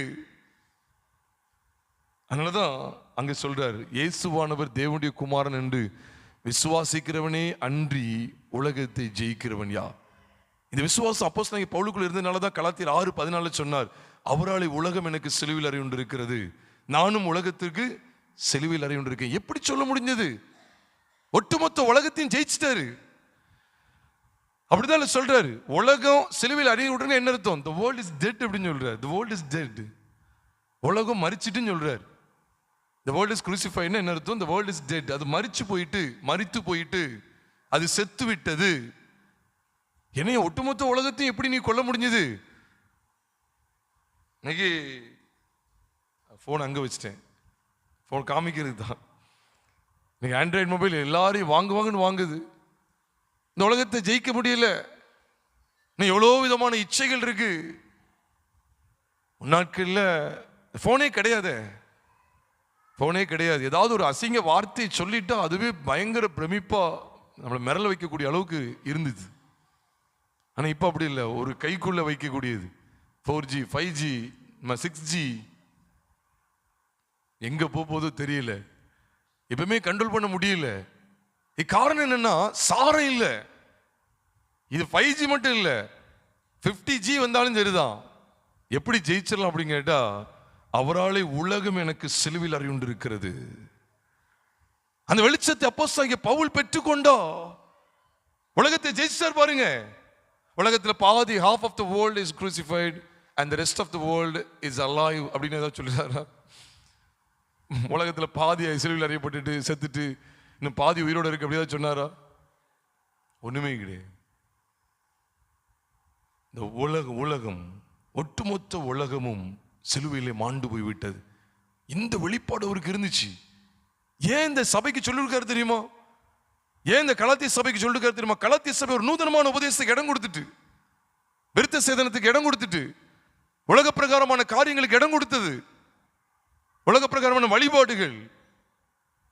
அதனால அவர் சொன்னார், நீங்க நம்ம எல்லாருக்கும் தெரியும், கலாத்திய 2வது அதிகாரத்தில் சொல்லிக்கிட்டே வர்றாரு, நீ நாட்களையும் காலங்களையும் வருஷங்களையும் பார்க்கிறீர்களே, நான் இடித்து போட்டவைகளே மறுபடியும் கட்டினால் பிரமாணத்தை மீறுகிறவனாக எண்ணப்படுவேனே, மீறுவனாக காணப்படுவேனே. நியாயப்பிரமாணமானது, அதாவது நீதியானது நியாயப்பிரமாணத்தினால் வருமானால் அந்த விசுவாசம் வீணா இருக்குன்னு தான் சொல்றாரு. கடைசி வசனத்தை கலாத்தியர் 2வது அதிகாரம் கடைசி வசனத்தை, அதாவது 21ஆம் வசனத்தை வாசிக்க கேட்கலாம். 21ஆம் வசனத்தை வாசிக்க கேட்கலாம். கலாத்தியர் 2:21. நான் தேவனுடைய கிருபையை விருதாவாக்குறது இல்லை, நீதியானது நியாயப்பிரமாணத்தினாலே வருமானால், பாத்தீங்களா, கிறிஸ்து மரித்தது வீணா இருக்குமே. ஒட்டுமொத்த உலகத்தையும் வேற இருக்கிறார். அதுக்கு முந்தின வசனத்தை சொல்லிட்டார், கிறிஸ்துவுடனே கூட சிலுவையில் அறையப்பட்டேன். ஆமா, அவ எவ்வளவு ஒரு பிரமாதமான வாழ்க்கை. அப்ப இயேசுவானவர் தேவனுடைய குமாரன் என்று விசுவாசிக்கிறேன்னா ஏதோ நான் தியரியா அனுபவிக்கிறத சொல்லல. தியரியா, ஆமா நான் வார்த்தைக்கு வார்த்தை இதை சொல்ல தெரியாதா, இயேசுவானவர் தேவனுடைய குமாரன், இயேசுவானவர் தேவனுடைய குமாரன், இயேசுவானவர் தேவனுடைய குமாரன், இயேசுவான, அது கிடையாது. அதை சொல்லல அவரு. அவர் எதை சொல்ல வர்றார் அப்படின்னு சொன்னா அனுபவிக்கிறத பத்தி பேசுறாரு. அப்போ தேவனுடைய குமாரன் தானே இயேசு அந்த பூமிக்கு வந்தார். எதுக்காக? என்னுடைய ஒட்டுமொத்த பாவங்களையும் நிவர்த்தியாக்கும்படிக்கு. இன்னும் நமக்குள்ள இன்னும் சில பாவம், சில ரகசிய பாவம், சில விதமான அசுத்தங்கள் காணப்படுமே. ஆனால் அப்ப கிறிஸ்து மரித்தது வீணா? நம்முடைய வாழ்க்கையில கிறிஸ்து மரித்தது வீணா? அப்ப நம்முடைய வாழ்க்கை எதை பிரதிபலிக்க தெரியுமா? அவர் தேவனுடைய குமாரன் இல்லையா? இயேசுவானவர்லாம் தேவனுடைய குமாரன் இல்லைன்னு சொல்லி நம்முடைய வாழ்க்கை பிரதிபலிக்கு. என்ன வாய் என்ன பிரதிபலிக்கு? இயேசுவானவர் தேவனுடைய குமாரன் எல்லாம் போட்டிருக்குல்ல. அப்ப எழுத்து கொள்ளுகிறது, ஆவியை உயிர்ப்பிக்கும். என் வாழ்க்கையை இதை நான் என் வாழ்க்கையாக்க வேண்டியது இருக்கு. தேவனுடைய குமாரன் இயேசுங்கிற பெயர்ல வெளிப்பட்டு என்னுடைய எல்லா பாவத்தன்மை கொண்ட ஆதாமை கொன்று போட்டா, சிலுவையில் அறைய ஒப்பு கொடுத்து விட்டா. ரோமர் 6:6 வாசிக்கிறோம், நம்முடைய பழைய மனுஷன் அவரோட கூட சிலுவையில் அறையப்பட்டது என்று அறிந்திருக்கிறோம். அதுதான் உண்மையாகவே இயேசுவானவர் தேவனுடைய குமாரன் என்று அறிந்து விசுவாசிக்கிற அனுபவம். பிரியமானவர்களே, அவன் அப்படிப்பட்ட ஒரு மேன்மையான வாழ்க்கைக்கு உங்களை என்னையும் தேவன் அழைக்கிறா. நமக்கு என்ன, சர்ச்சுக்கு போகணும், அப்புறம் வீட்டுக்கு போனால் நல்ல நாடகம் சினிமா பார்க்கணும், சர்ச்சுக்கு வரும்போது கொஞ்சம் பவ்யமாக இருந்துக்கணும், அப்புறம் வெளியே போனதுக்கு அப்புறம் லிப்ஸ்டிக் ஏதாவது போட்டு மேக்கப்பில் நம்ம ஃபுல்லாக இறங்கிடணும். இதுதான் ஒரு பிழையுள்ள கிறிஸ்தவம், குறைபாடான கிறிஸ்தவம், சீர்குலைந்த கிறிஸ்தவம். என்ன, இந்த சத்தியத்தை அறிய மாட்டுக்காங்க. குமாரனுடைய மரணத்தில் தேவகுமாரன் இயேசுவா வெளிப்பட்டார். உண்மையை சொல்லட்டா, தேவகுமாரனுக்கு சரீரம் ஒண்ணுமே கிடையாது. தேவனுக்கு ஏது சரீரம், தேவனுக்கு ஏது மாம்சம் ரத்தம்? அவர் கிடையாது. அவர் ஆவியாய் இருக்கிறவர். அப்ப ஆவியாய் இருந்த தேவன் இந்த பாவிக்காக மாம்சத்தை ரத்தத்தை உடையவராக வெளிப்பட்டார். இது எவ்வளவு பெரிய மேன்மை தெரியுமா? அவர் மட்டும் இப்படி வெளிப்படலன்னு வச்சுக்கோங்களேன், நம்ம பாவங்களே சாக வேண்டியதுதான், சாபத்திலே சாக வேண்டியதுதான். அவர் வெளிப்பட்டாருங்க. அவர் அங்க இருந்து மன்னிக்கலாம்ல. மேல இருக்கும்போது மல்கியா தீர்க்கதரிசிக்கு அப்புறம் ஏன் யோவான் ஸ்நானனை அனுப்பணும்? எதுக்கு இயேசு கிறிஸ்துவ அனுப்பணும்? இயேசுவை அனுப்பணும், கிறிஸ்துவை ஏன் அனுப்பணும்? அவர் என்ன செஞ்சிருக்கலாம்? மேல இருந்து உலகத்தோடைய எல்லாருடைய பாவங்களும் இப்பொழுது நீங்கி போவதாக சொல்லிருக்கலாம்ல. இப்படி இவ்வளவு நேரம் தானே, டக்குன்னு சொன்னா முடிஞ்சு போச்சு இல்ல. வெளிச்சம் உண்டாக்கணும் சொன்னா வெளிச்சம் உண்டாயிட்டு இல்ல. எங்க வெளிச்சம் உண்டாயிச்சு? ஒரு குறிப்பிட்ட இடத்துல, ஏதேன் தோட்டத்தில் மட்டும் வெளிச்சம், பூமி எங்க வெளிச்சம். அப்ப அதே மாதிரி பரிசுத்தம் உண்டாக கடவுள்னு சொன்னா எல்லா பாவமும் போயிருக்குமே, படிக்க வேண்டியது ஒரு அதுதான் இன்னைக்கு படிக்க வேண்டியது இருக்கு. சும்மா டக்குன்னு ரிசீவ் பெற்றுக்க இல்ல, அது முடியாது. இது அப்படி பெற்றுக்கிட முடியாது. இது எப்படிதான் இது எப்படிப்பட்ட விசுவாசத்தின் மூலமா பெற்றுக்கொள்ள முடியும்? தேவகுமாரன் சகல மேன்மையும் துறந்து எனக்காக இந்த பூமிக்கு வந்தா, இயேசு என்கிற பெயர்ல நான் விசுவாசிக்கணும். தேவனுக்கு மாம்சமும் இரத்தமும் கிடையாது. ஆவியா இருக்கிற தேவனுக்கு மாம்சமும் இரத்தமும் கிடையாது. மாம்சமும் இரத்தமும் தேவனுடைய ராஜ்யத்தில் பிரவேசிப்பதில்லை என்று 1 கொரிந்தியர் 15வது அதிகாரத்தில் பார்க்கிறோம். மாம்சமும் இரத்தமும் தேவனுடைய ராஜ்யத்தில் பிரவேசிப்பதில்லை. மாம்சமும் இரத்தமும் இல்லாத ஆவியா இருந்த தேவன் மகத்துவமானவர். அவர் உங்களை என்னை மீட்பதற்கு, அதான் பைபிள்ல பார்க்கிறோம். எபிரேயர் 2:14, பிள்ளைகள் மாம்சத்தையும் இரத்தத்தையும் உடையவர்களாக இருக்க அவரும் அவர்களை போல மாம்சத்தையும் இரத்தத்தையும் உடையவர் ஆனார். The word became flesh. நம்ம படிச்சுட்டு இருக்கோம், ஆதியில வார்த்தை, in the beginning there was word, the word was with God, the word was God, எல்லாம் படிக்கும். The word became flesh. அந்த வார்த்தை மாம்சமாகி ஆவியாயும் ஜீவனுமாயும் இருந்த அந்த வார்த்தை, அதுல எந்த மாம்சம் கிடையாது. ஆனா அதுதான் பிரமாதம், அதுதான் பெரிய ஒரு ஆசீர்வாதம், அதுதான் மகத்துவம். இது அறிய மாட்டுக்கும். இது அனுதின வாழ்க்கையில் அறிஞ்சு அனுபவிச்சோன்னு வச்சுக்கோங்களேன், இந்த நாடகம், சினிமா, பகை, கசப்பு, எல்லா விதமான துர்க்குணங்கள், உலகத்தினுடைய ஆசாபாசங்கள், ஆடம்பரங்கள் எல்லாம் வேறற்று போயிருங்க. இது உண்மைதானே? பவுல் தானே சொல்றாரு, உலகம் அவரால் உலகம் எனக்கு சிலுவையில் அறையுண்டு இருக்கு, நானும் உலகத்திற்கு சிலுவையில் அறையுண்டு இருக்கிறேன். ஒட்டுமொத்த உலகமும் அதில் ஜெயிக்கப்படுகிறது. The whole world is overcome on nothing but the cross. சிலுவையில தேவகுமாரன் இயேசுவாக வெளிப்பட்டிருக்கிற அந்த வெளிச்சத்திலே நம்முடைய ஒட்டுமொத்த உலகமும் அங்கே மாண்டு விட்டது. அந்த விசுவாசத்துக்குள்ளே நாம் நிற்கும்போது உண்மையாவே சொல்ற, அதுதான் சொல்றார், இயேசுவானவர் தேவனுடைய குமாரன் என்று விசுவாசிக்கிறவன் என்று உலகத்தை ஜெயிக்கிறவன் யார் அப்படின்னு சொல்லி அங்க சொல்றார். ரெண்டாவது ஒரு ஆசீர்வாதத்தை நீங்க பாத்தீங்கன்னா, இதுக்கு முந்தின அதிகாரத்தில் பாருங்க, அதையும் சேர்த்து நான் சொல்லி நான் முடிக்க வாஞ்சிக்கிறேன். ரெண்டாவது ஆசீர்வாதம் என்ன அப்படின்னா, அதாவது அதே 1 யோவான் 4வது அதிகாரம் 15வது வசனத்துல நாம் பார்க்கும்போது, முதல்ல விசுவாசிக்கிறத பத்தி பேசுறாரு, ரெண்டாவது அறிக்கை பண்றதை பத்தி பேசுறாரு. ரெண்டாவது நமக்கு வெளிப்பாடு என்னன்னா அறிக்கை பண்றது. அது விசுவாசித்து அறிக்கை பண்றது, அதான் நம்முடைய வாழ்வு. அங்க சொல்றார், இயேசு அதே போலதான், இயேசுவானவர் தேவனுடைய குமாரன் என்று அறிக்கை பண்ணுகிறவன் எவனோ அவனில் தேவன் நிலைத்திருக்கிறார். மன்னிக்கவும், அவனில் தேவன் நிலைத்திருக்கிறார், அவனும் தேவனில் நிலைத்திருக்கிறான். இது எவ்வளவு அருமையான வாழ்க்கை பாருங்க. தேவனில் நிலைத்திருத்தல் என்கிற ஒரு கருத்தரங்குக்கு நான் போகணுமா? போக வேண்டாம், இந்த இருக்கு. ஏதாவது செமினார், ஏதாவது வகுப்புக்கு போகணுமா? How to abide in God, how to abide in God. தேவனில் நிலைச்சிருக்கிறதுக்கு நான் எங்கேயாவது ஒரு வகுப்பு, கருத்தரங்கு எங்கேயாவது போய் கற்றுக்கிட்டு வரணுமா? இல்லை. இது எவ்வளவு எக்ஸலன்ட் லைஃபுங்க, பிரமாதமான லைஃப், பிரமாதமான வாழ்க்கை. எவ்வளவு அழகா இருக்கு பாருங்க. தேவன் நம்மில் நிலைச்சிருக்கிறாரா, நாம் தேவனில் நிலைச்சிருக்கிறோம். இது அனுதினமும் காணப்படணும் அப்படின்னா எதை அறிக்கை பண்றவங்களா இருக்கணும் பாருங்க. இயேசுவானவர் தேவனுடைய குமாரன் என்று அறிக்கை பண்ணுகிறார். கர்த்தராகிய இயேசுவின் வாயினால் அறிக்கையிட்டு தேவன் அவரை மரித்தோரிலிருந்து எழுப்பினார் என்று உன் இருதயத்தில் விசுவாசித்தால் ரட்சிக்கப்படுவார். நீதி உண்டாக இருதயத்தில் விசுவாசிக்கப்படும், ரட்சிப்பு உண்டாக வாயினாலே அறிக்கைப்படும். அப்போ விசுவாசமும் அறிக்கையும். அதனாலதான் நாம் அறிக்கையிடுவதில் நாம் உறுதியாக இருக்க கடவோம் அப்படி சொல்லி அங்கே வேதத்தில் எபிரேயர் 10வது அதிகாரம் 23வது வசனத்தில் பார்க்கிறோம். 23, 24 நீங்க வாசிக்கும் போது அதுதான் அவர் சொல்றாரு. அதுல விசேஷமா 22, 23 நீங்க பாத்தீங்கன்னா சொல்லப்பட்டிருக்கு, வாக்குத்தத்தம் பண்ணினவர் உண்மை உள்ளவராக இருக்கிறாரு. அது சொல்லதான் சொல்றாரு, நம்ம அசைவில்லாமல் இருக்க கடவோம், உறுதியா இருக்கணும். நம்ம அறிக்கை பண்ணுவதில் உறுதியா இருக்க கடவோம். என்ன அறிக்கையில, எப்படிப்பட்ட அறிக்கையில தேவன் என்னில் நிலைத்திருக்கிறார், நான் அவரில் நிலைத்திருக்கிறேன் என்பதை ஊர்ஜிதம் செய்து கொள்ள முடியும், நிச்சயித்துக் கொள்ள முடியும் அப்படின்னு சொன்னா இந்த வெளிச்சத்துல தான். இயேசுவானவர் தேவனுடைய குமாரன் என்று விசுவாசிக்கிறவன், அறிக்கை பண்ணுகிறவன்.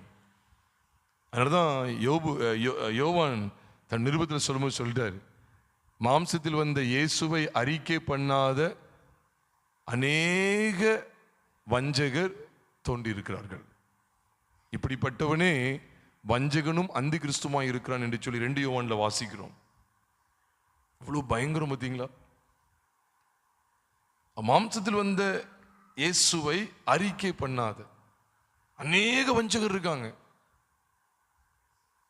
எதுக்கு தெரியுமா? நம்ம எதுக்காக உண்மையாவே ஒவ்வொரு செய்திலையும் இதை காண்பித்து கொடுக்கறதுல அவ்வளவு சந்தோஷம். ஏன்னா ஜீவன், நம்முடைய ஒட்டுமொத்த மாம்சமும் உலகம் வேறறுக்கப்படுகிற அற்புத நிகழ்வு. ஐயா இது மட்டும்தானா அப்படின்னு கேட்டா இதுக்குள்ளதான் சகலத்தையும் அனுபவிக்க முடியும்.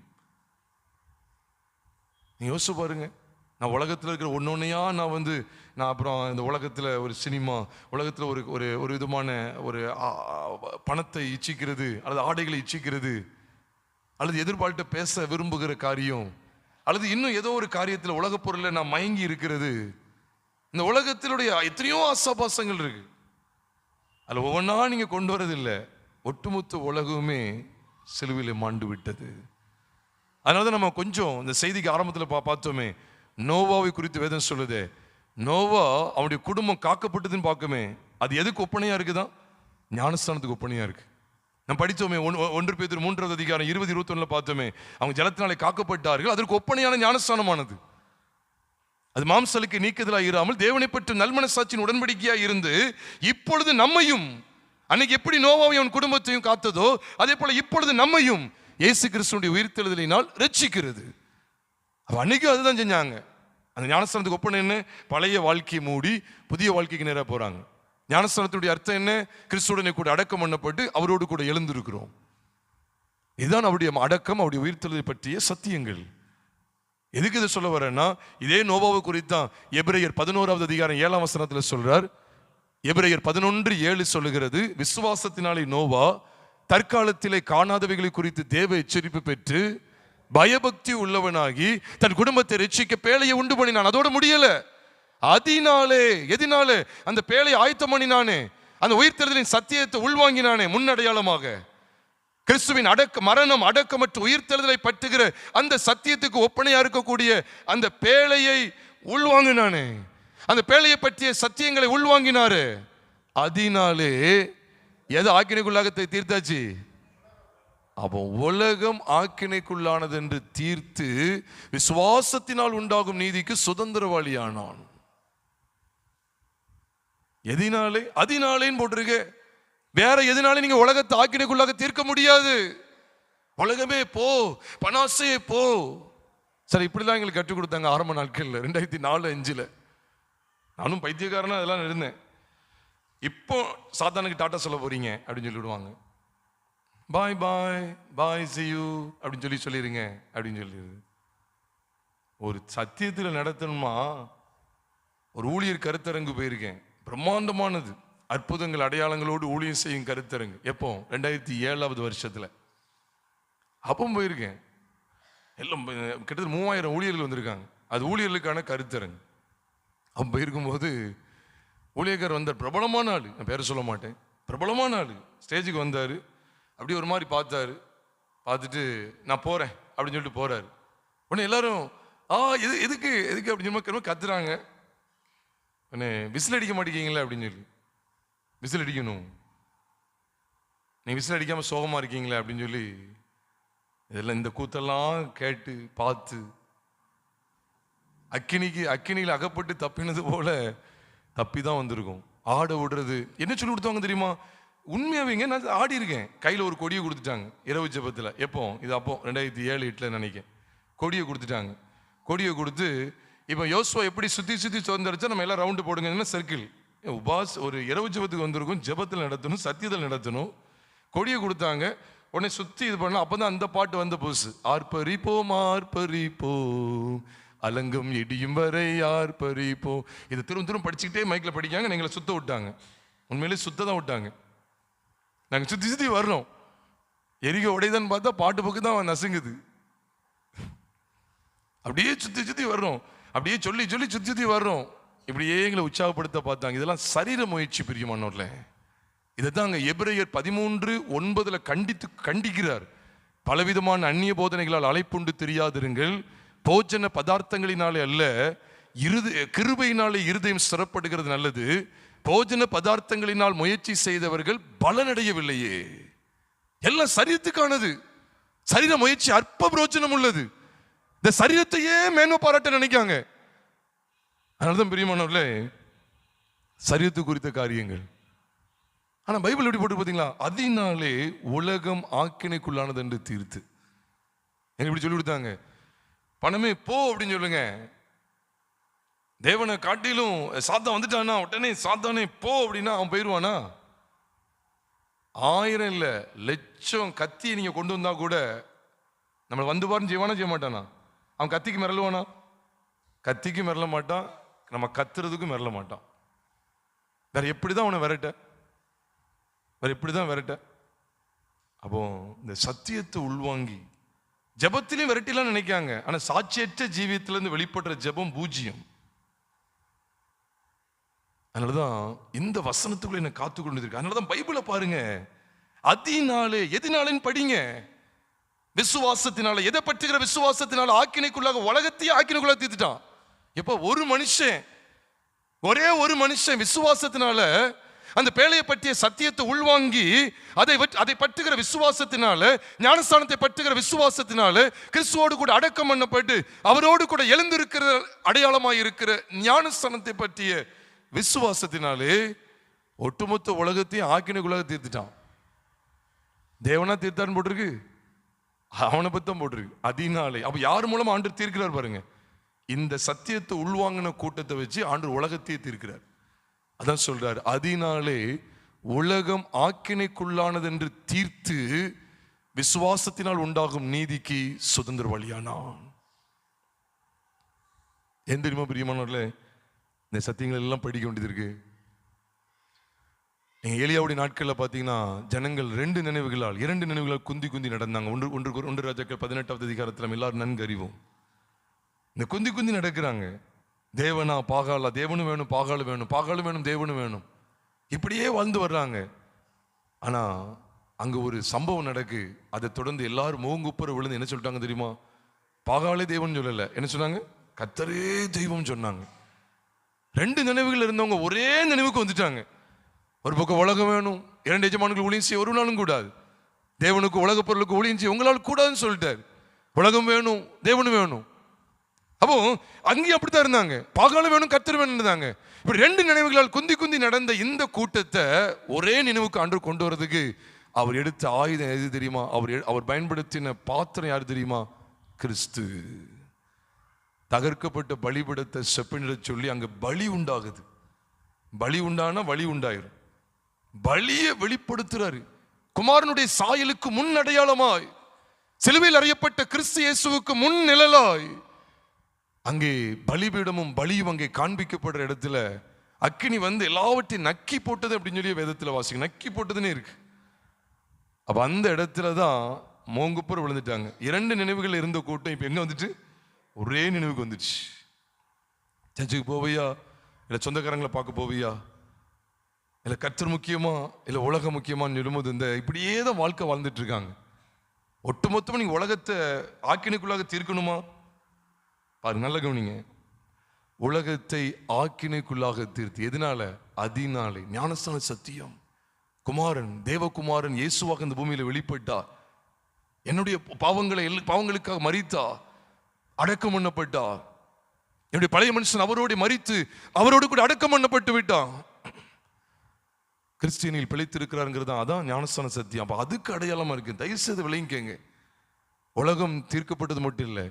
நீங்க ரோமர் 8வது அதிகாரத்துக்கு வந்தீங்கன்னா, ரோமர் 8வது அதிகாரம் 3ஆம் வசனத்துல பாவத்தை மாம்சத்திலே பாவத்தை ஆக்கினைக்குள்ளாக தீர்த்தா.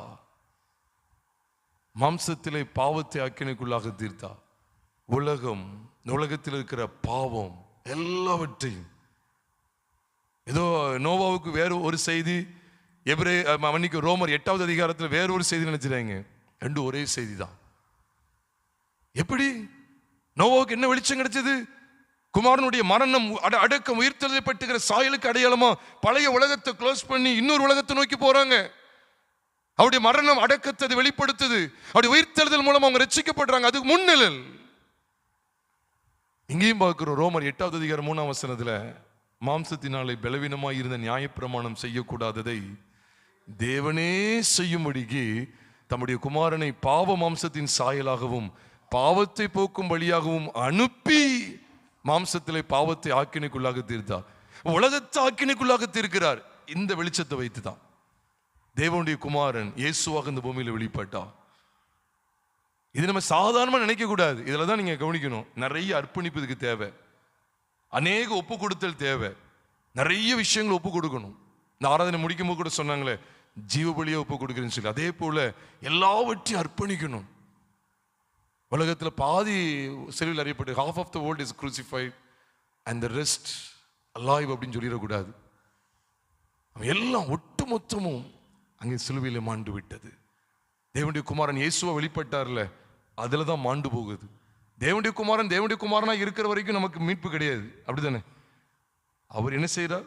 அவர் மனுஷகுமாரனா இயேசுங்கிற பேர்ல இந்த பூமியில வெளிப்பட்டு ஒட்டுமொத்த பாவங்களையும் சுமந்து தீர்க்கிற தேவாட்டுக்குட்டியா வெளிப்பட்டபடினாலே, நம்முடைய பாவத்தன்மை கொண்ட ஆதாமை சிலுவைக்கு ஒப்பு கொடுத்ததினாலே, பழைய மனுஷனை ஒப்பு கொடுத்ததினாலே நீங்களும் நானும் பிழைத்திருக்கிறோம். பிரியமானவர்களே, ஏன் இந்த சத்தியங்களை இவ்வளவு பேசுறீங்க அப்படின்னு ஒரு கேள்வி கேட்டீங்கன்னா, நான் கடைசி சொல்றது இதுதான். இது எதுக்கு எங்கள்கிட்ட பேசப்படணும்? இது ஒரு புறஜாதிகள்கிட்ட பேசப்பட வேண்டியது தானே அப்படின்னு கூட நினைக்கலாம். பொதுவாக நீங்க கவனிச்சீங்கன்னா, சபையை தேவன் எங்க எழுப்புறாரு தெரியுமா? நான் கண்ட அந்த அருமையான வெளிப்பாடு என்ன அப்படின்னு கேட்டா, ஒட்டுமொத்த வேதாகமத்திலேயே சபை அப்படிங்கிற முதல் பதம் எங்க இருக்கு தெரியுமா? ஒட்டுமொத்த வேதாகமத்தில் 66 புஸ்தகத்துல முதல் முறை சபை அப்படிங்கிற அந்த வார்த்தை எங்க வருது தெரியுமா? யாத்திராமம் 12வது அதிகாரம் 3ஆம் வசனத்துல தான் வருது. 3ஆம் வசனம் 6ஆம் வசனம். 3ஆம் வசனத்துல சபையார்னு இருக்கும், 6ஆம் வசனத்துல சபை அப்படிங்கிற பதத்தை நீங்க பார்ப்பீங்க. இந்த சபை, சபையார் அப்படிங்கிற பதம் பைபிள்லே சொல்லிட்டேன், ஒட்டுமொத்த பைபிள்லேயே முதல் முறை பயன்படுத்தப்படுற சபைங்கிற பயன்படுத்தப்படுற பதம் எங்கதான் இருக்குன்னு கேட்டா, யாத்திராமம் எத்தனாவது அதிகாரம்? 12வது அதிகாரம் 3ஆம் வசனத்தை தான் முதல் முறை வருது. அதுக்கு மேலே கிடையாது. நீங்க ஆதியாகமத்தை தேடி பார்த்தாலும் கிடையாது, யாத்திரா முதல் 11 அதிகாரத்தை பார்த்தாலும் கிடையாது.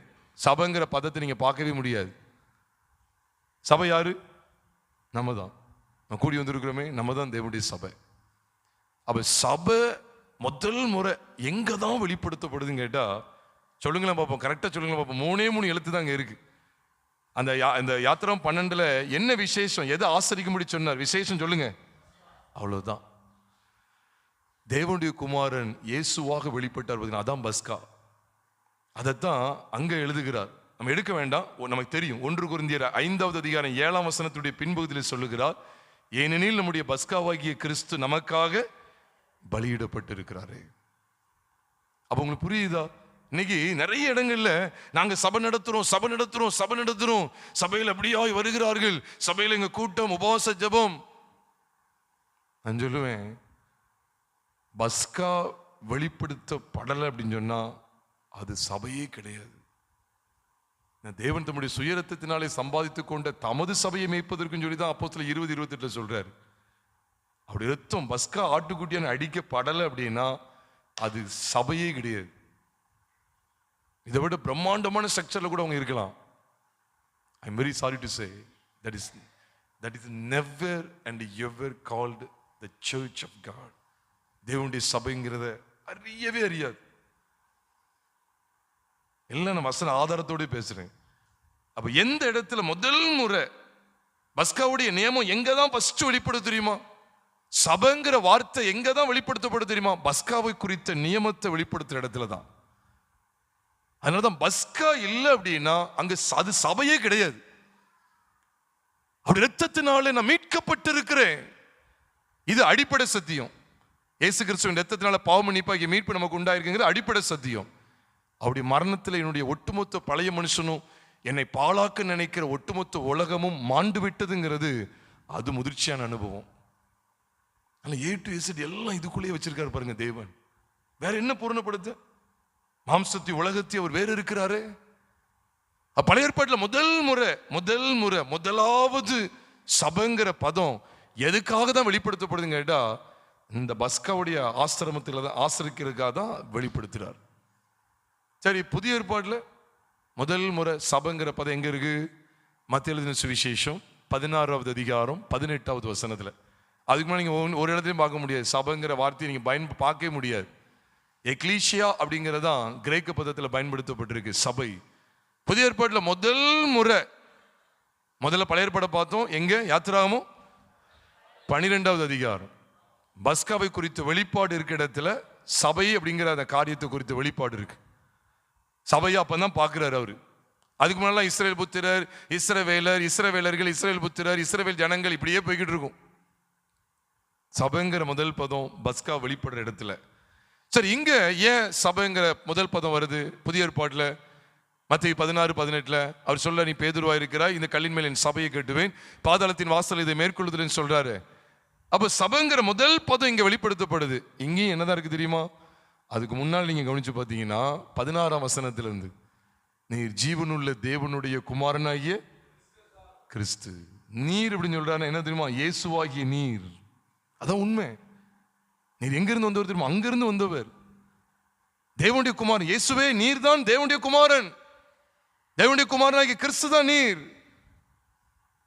அப்ப என்ன சொல்ல வந்தார் தெரியுமா பேதுரு? நீங்க தான் மாம்சத்தில் வெளிப்பட்டீங்க.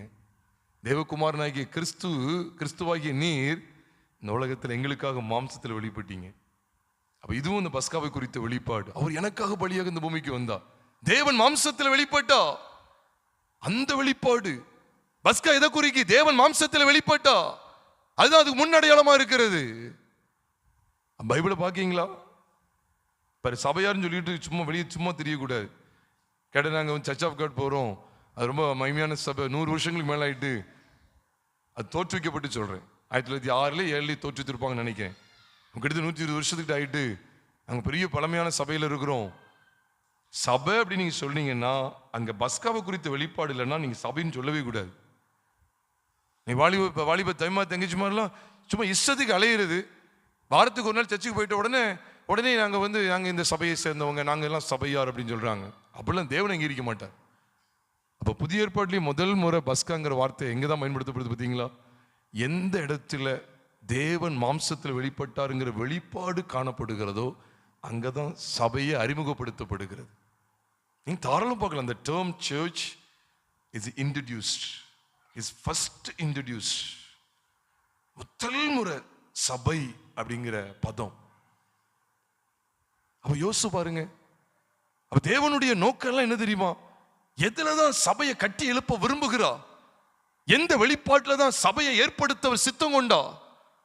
எதுலதான் அந்த சபைங்கிற அந்த வார்த்தையை முதலாவது ஒட்டுமொத்த வேதாகமத்திலே கொண்டு வராங்க கேட்டா பஸ்காவை பற்றிய விஷயத்துல. இங்கேயும் பேதுருக்கு எதை குறித்த வெளிப்பாடு கிடைச்சது? பஸ்காவை குறித்த வெளிப்பாடு தான் கிடைச்சது. நீர் தேவனுடைய குமாரனாகிய கிறிஸ்து. நீர் அங்க இருந்தவர், இப்ப இங்க வந்திருக்கிறீரே, நீர் தான் அவரு, தேவனுடைய குமாரனாகிய கிறிஸ்து. இந்த வெளிச்சம் வரும்போது தான் பிரியமானவர்களே சபையே அங்க வெளிப்படுத்தப்படுது. இந்த வெளிச்சத்துக்குள்ளதான் சபையே வெளிப்படுத்தப்படுது, சபையே அறிமுகப்படுத்தப்படுகிறது. வேற எந்த இடத்துலையும் இல்லை. அதில் நம்ம பாட்டு பாடிட்டோம், ஆராதிச்சிட்டோம், ஏதோ தேவனை பற்றி 4-5 பாயிண்ட் செய்தி கேட்டுட்டோம், ஏதோ நம்ம இப்படிப்பட்ட ஒரு அமைப்புல சபையில இருக்கிறோம் அப்படின்னு சொல்லி வஞ்சிக்கப்பட்டுறாதீங்க.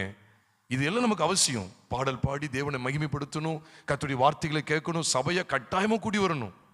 தயவு செய்து சொல்றேன், சபையை கட்டாயமா கூடி வரணும். ஜீவனே போனாலும் சரிதான், எவ்வளவு போராட்டம் வந்தாலும் சரிதான், தேவ பிள்ளைகளோட ஐக்கியப்படணும். எவ்வளவு பிரச்சனை வந்தாலும் சரி சபை கூடி வரதை விட்டு விடக்கூடாது. எல்லாம் சரி. ஆனா பஸ்காவை அனுபவிக்கலன்னா நான் சபை அப்படிங்கிறத எப்படி சொல்ல முடியும்? நான் சபையாருங்கிற அந்த லட்சணமே இல்லையே.